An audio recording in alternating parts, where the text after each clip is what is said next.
Hi అండి, అందరికీ నమస్కారం. జై శ్రీ పోతులూరి వీరబ్రహ్మేంద్ర స్వామినే నమః.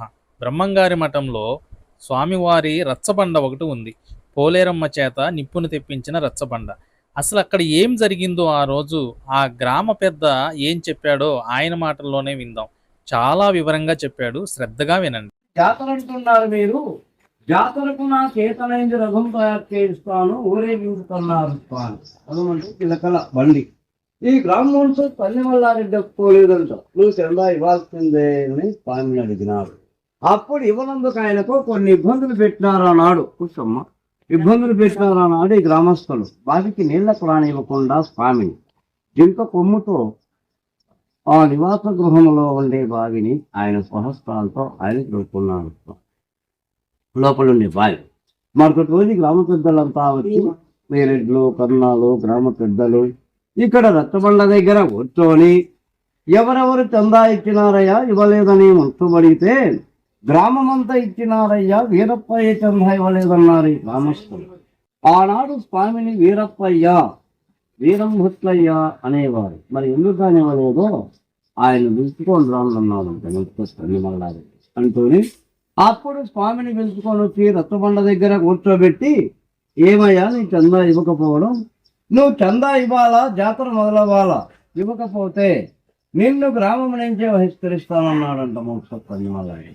స్వామి నేను ఇవ్వలేనయ్యా, రథం తయారు చేయిస్తానన్నాను, అయినా నువ్వు నన్ను ఇంత ఇబ్బంది పెడుతున్నావు, సరే కానివ్వండి ఇచ్చే సందర్భం వచ్చే ఇస్తానన్నాడంట స్వామి. ఇస్తానంటే ఎప్పుడూ కాదయ్యా, ఆ ఇవ్వాల్సింది రచ్చబండ దగ్గర ఇమ్మన్నాడంట మల్లారెడ్డి స్వామిని.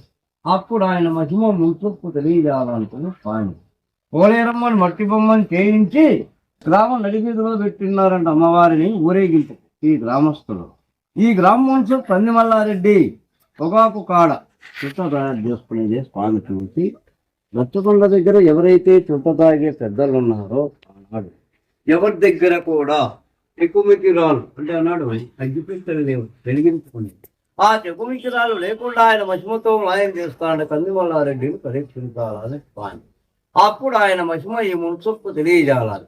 ఆయన చుట్ట చేసుకుని వెలిగించుకుందామని చూస్తే మున్సొప్పు దగ్గర కానీ ఇతరుల ఎవరి దగ్గర కూడా చెక్కుమికిరాల్లో కనిపించవటం.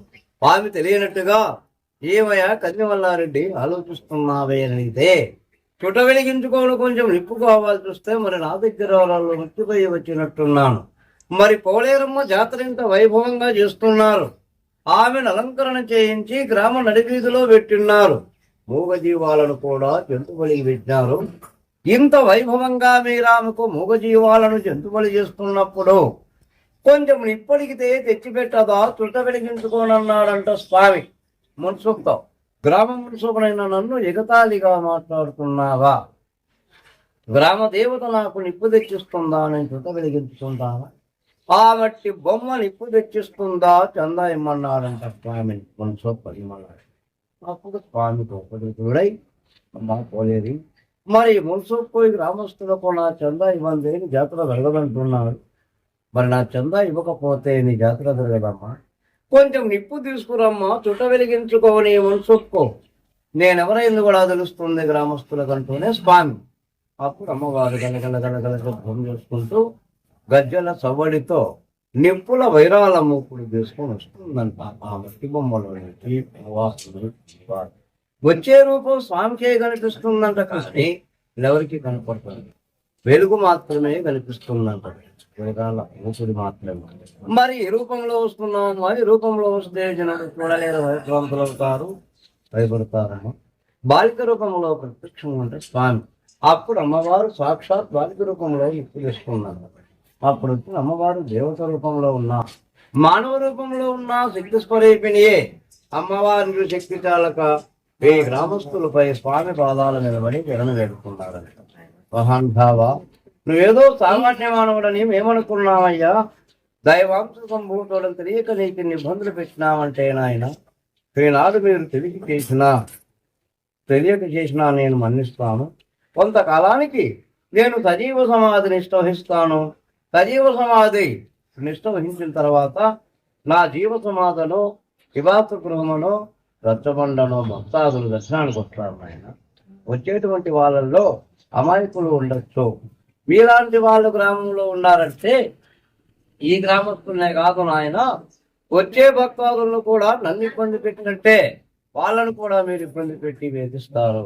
ఈ కసిమల్లాయపల్లి గ్రామంలో ఉండే వంశం కందిమల్లారెడ్డి వంశం వంశవృద్ధి లేకుండా పోతాం చేపించిన ఆ వంశం పక్షికులంతా అన్నట్టుకొని గతించిపోయినారు కందులు.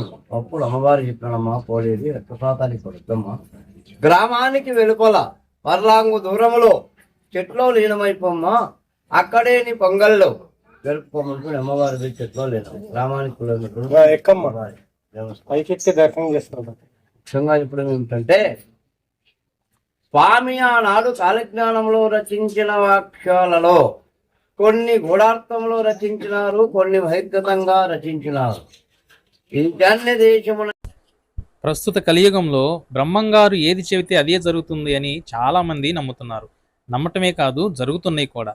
అలాంటి బ్రహ్మంగారి గురించి విన్న మీరు చాలా అదృష్టవంతులు అని నేను భావిస్తున్నాను. ఇప్పటికీ కూడా మీరు బ్రహ్మంగారి మఠం చూడకపోతే దయచేసి తప్పకుండా ఒక్కసారి వెళ్ళి చూసిరండి. బ్రహ్మంగారి మఠం వెళ్ళాలంటే గిద్దలూరు వరకు ట్రైన్కి వెళ్ళి అక్కడ నుండి బస్సుకు వెళ్ళవచ్చు. వీడియో చూసిన అందరూ బ్రహ్మంగారి మఠం వెళ్ళాలని కోరుకుంటున్నాను.